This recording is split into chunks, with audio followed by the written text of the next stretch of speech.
there, it's Christy with the Chirp YouTube channel. I'm here today to talk to you about how to create and use a communication book. In fact, I'm going to do a short series on communication books because I recommend them so highly, and because if you don't already have a speech pathologist in your life who's using communication books and other visual supports, you might not realize how vital and useful they are and how well they encourage communication development in our younger kids or our kids whose communication skills are less advanced. All of these kids desperately need visuals in their lives. They need visual supports, they need a visual way to communicate, they need a visual way for us to communicate with them as well. So we're going to talk about how to do that. Let me show you, ta-da, a communication book. Isn't it lovely? The outside we're not actually going to talk about in this video, because in this video I'm going to talk only about stage 1 of the protocol that I recommend, which is called the Picture Exchange Communication System, sometimes known as PECS, P-E-C-S. And stage 1 of the Picture Exchange Communication System is showing the child the need for communication.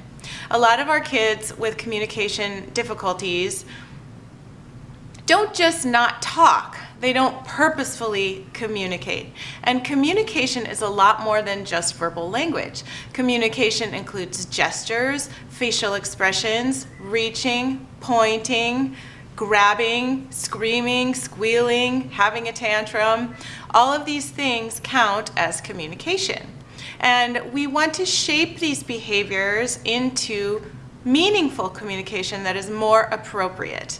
And we do that by identifying what the child wants when we see some of these behaviors. So if your child is crying and reaching for the penguin run on the shelf, we can make the assumption that she wants the penguin run.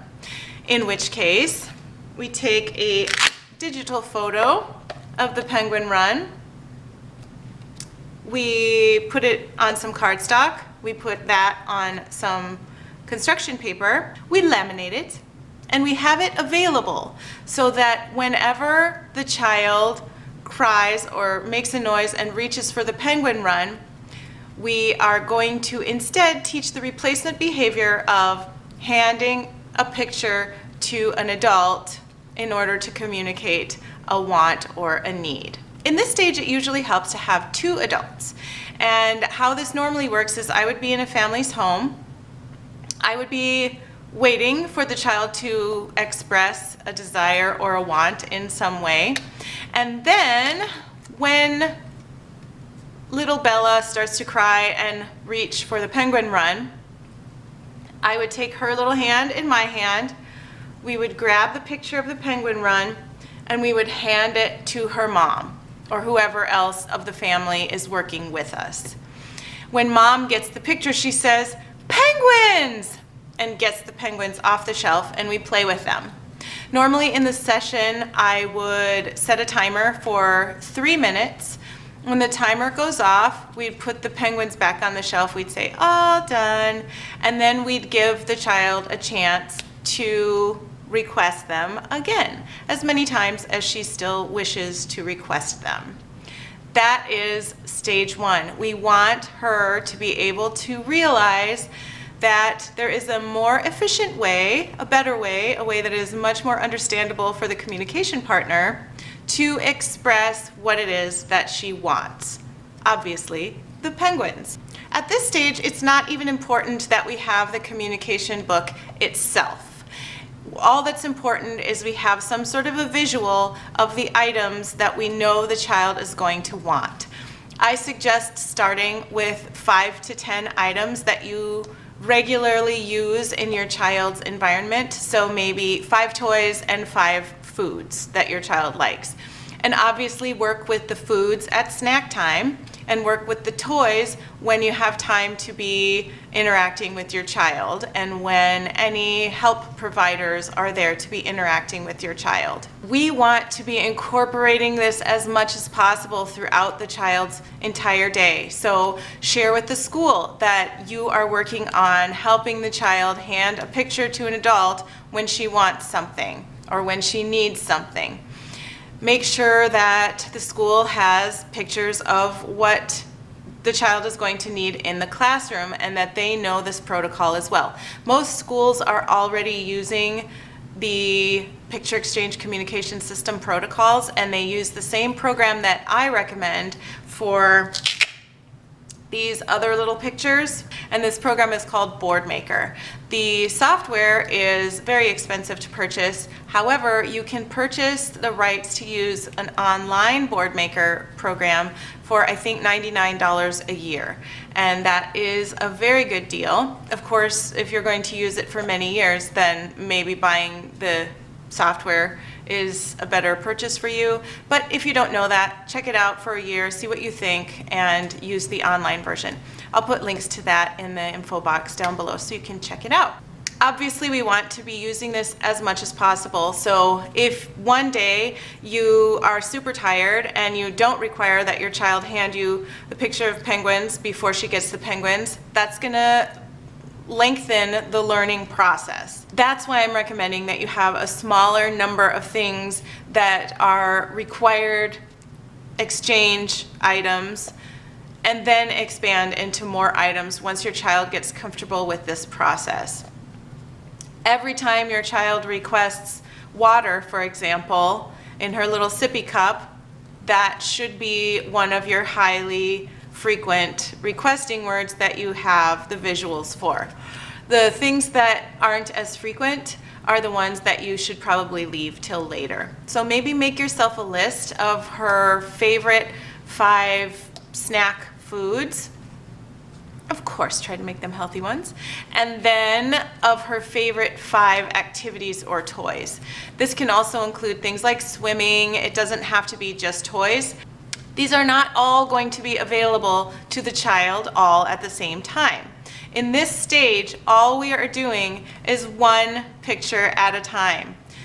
We're only using this when we already know what the child wants.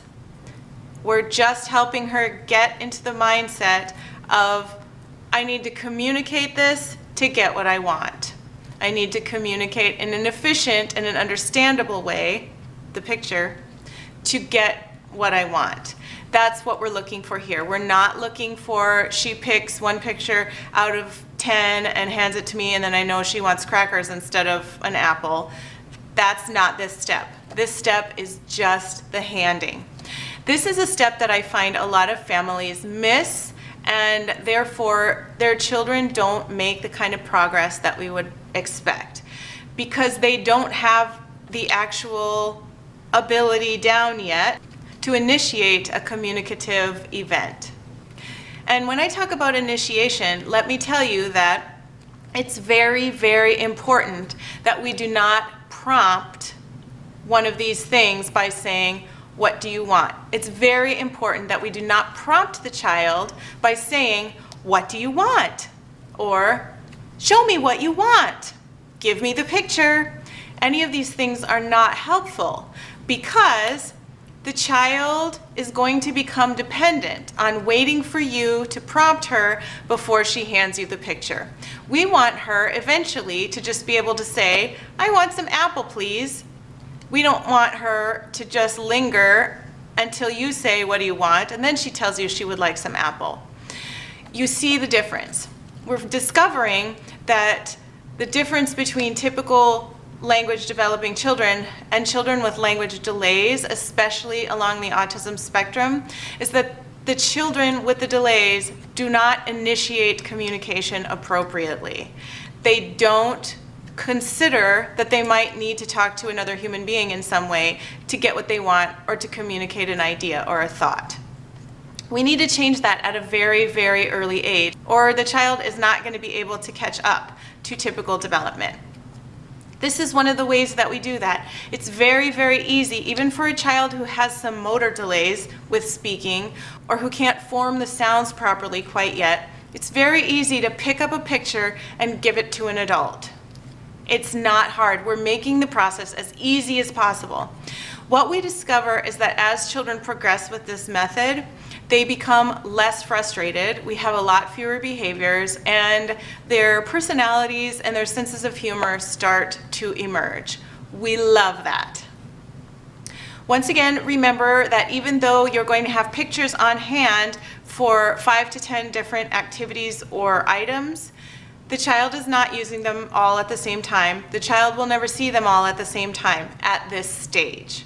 They're just available for you so that with those things, you can consistently require that your child hand you the picture for those things instead of whatever the less efficient way of communicating used to be, whether it was a tantrum or a reach or climbing up the cabinet or just getting it herself. At this stage, I better say that it is also a really good idea throughout this process to put things that the child wants out of her reach. We cannot have the child just getting everything for herself, because what purpose is there in communicating with you about it if she can just do it herself? One of the reasons so many of our children with delays, but especially with autism, are so self-sufficient when it comes to getting things is because they would rather not communicate with you if they can help it. Not because they don't like you, but because communicating is difficult for them and interacting socially is difficult for them. So if they can just climb up the shelf and turn on the fan themselves, the ceiling fan, they will do it. If they want to go for a walk, but instead of asking you, they could just leave out the front door, they're going to do that instead. Which is why we have so many locks on so many doors of little people who have communication delays, especially if they have autism. We want our children to depend on us to get their needs met because that is how communication develops. I recommend having toys, play sets in boxes that clamp down, hopefully in a way that the child can't open all by herself, and we want to have them out of the child's reach. Maybe in a cabinet that's locked, maybe just up on shelves that the child is too little to reach quite yet. Not because we're being mean, but because we are gently sabotaging the child's environment in order to promote increased communication, which is our ultimate goal. I'm going to show you a couple of clips from my classroom of this stage of using the picture exchange communication system, and I hope that they are helpful to you as you are practicing this with your own child. We have a little guy who really does not communicate very effectively quite yet, and so instead of having a communication book, I'm just using one picture. Oh, he's very happy because he got some food in his belly. Food in my belly! Food in my belly! So I'm putting it on his plate. So for example, he's eating pretzels and I have the picture of pretzels on his plate. And when I know that he wants to request something, I hand over hand have him put this picture into my hand or into the hand of one of my volunteers. Like this. Pretzels! So while he's eating, we're hoping that it's sinking in that this and that are the same thing. Pretzels, yum, yum!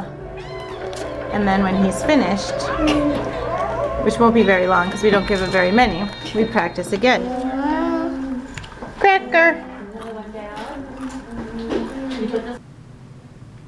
I hope that gave you the ability to visualize what I'm talking about here. This is not a super complex procedure. This doesn't take a lot of time. It isn't especially frustrating for anyone involved most of the time.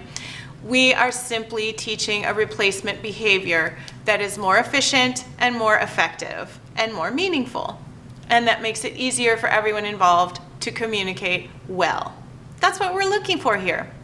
You'll know that it's time to move on to stage 2 when your child is consistently picking up the picture and handing it to you when the picture is available. And when the picture isn't available, your child kind of looks around knowing that she needs to hand you something, and when it's available, picks it up and hands it to you immediately. With some children, this takes longer than with others. I have worked with some children who learned this in an hour because they were ready, because their development was appropriate to learn this skill. Other children take much, much longer to learn this skill and to be able to progress. I want to mention that we should definitely not be pushing our children to move to the next stage before they're ready. This is one of those skills that requires a good, solid foundation before moving to the next step. If we try to move to the next step before our child is ready, then we don't know if our child is actually communicating from the inside or if our child is just grabbing stuff and handing it to us. We don't want that. We have to make sure at every step that the learning is coming from inside the child and we're not trying to learn it for her, because that does not work. Don't forget to subscribe to my channel so that you will be notified when my next video comes up, because my next video is going to be about stage 2 of the picture exchange communication system. How will you know otherwise what to do when your child is finished with stage 1? I'll see you in my stage 2 video, and I hope you're having a wonderful day. Thank you for watching. Bye.